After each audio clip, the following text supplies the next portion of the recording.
Welcome to day 20 of Advent using our Jesse tree for our devotions.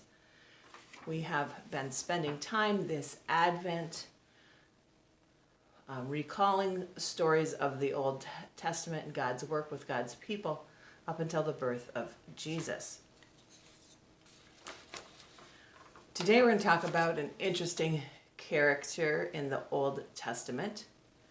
We're going to talk about Daniel. And mostly, when we probably think about Daniel, we think about a story about Daniel in the lion's den,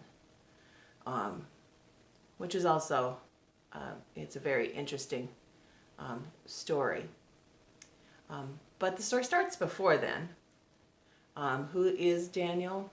Daniel is a young boy or man, young anyway, from Jerusalem. And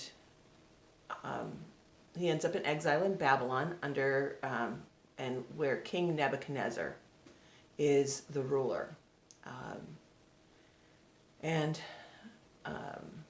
Daniel and some of his friends, they are noteworthy because Nebuchadnezzar wants everyone to worship him,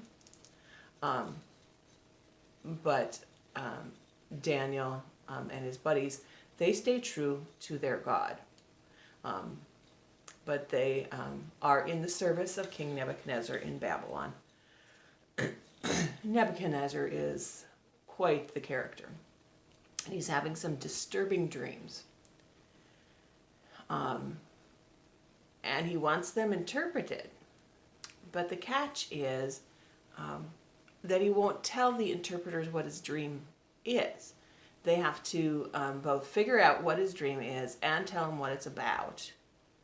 And since they can't do that, he orders them to be executed. And basically orders all of his workers to be executed. So Daniel's in this execution order, although he's never been involved with Nebuchadnezzar. And in the night, a vision comes to him about Nebuchadnezzar's dream, a vision from God.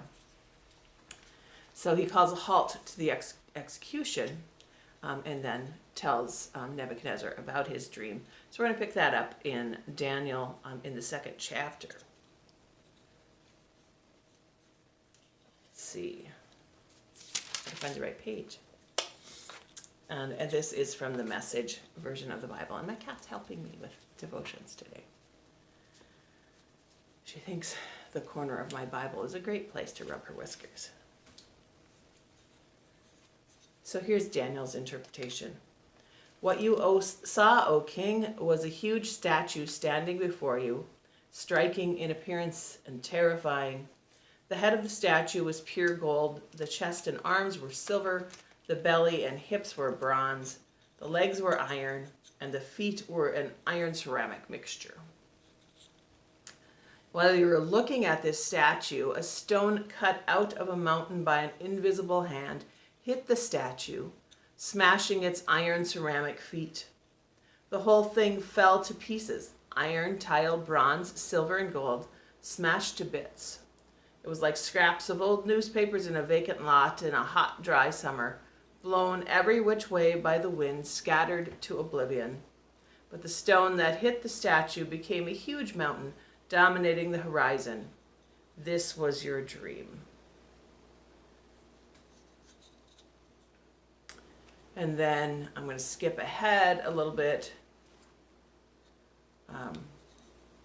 as Daniel interprets that. And he gets to verse 44 and 45. But throughout the history of these kingdoms, the God of heaven will be building a kingdom that will never be destroyed, nor will this kingdom ever fall under the domination of another. In the end, it will crush the other kingdoms and finish them off and come through it all standing strong and central. It will be like the stone cut from the mountain by the invisible hand that crushed the iron, the bronze, the ceramic, the silver, and the gold. So now she has moved on from my Bible to playing with the ornaments. See if we can get her up here. Maybe not. She's not going to fall for it. Not going to work. As long as it's below the camera range, she's willing to play, but she's not going to stand up for you. Our ornament for today is the reminder that Daniel interprets King Nebuchadnezzar's dream about this rock in the mountain. You can't really tell, but it's a rock.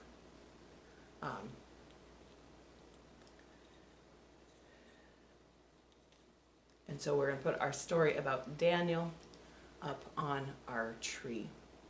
And tomorrow, we're going to talk a little bit more about Daniel's friends. Oh, it has to go on the tree.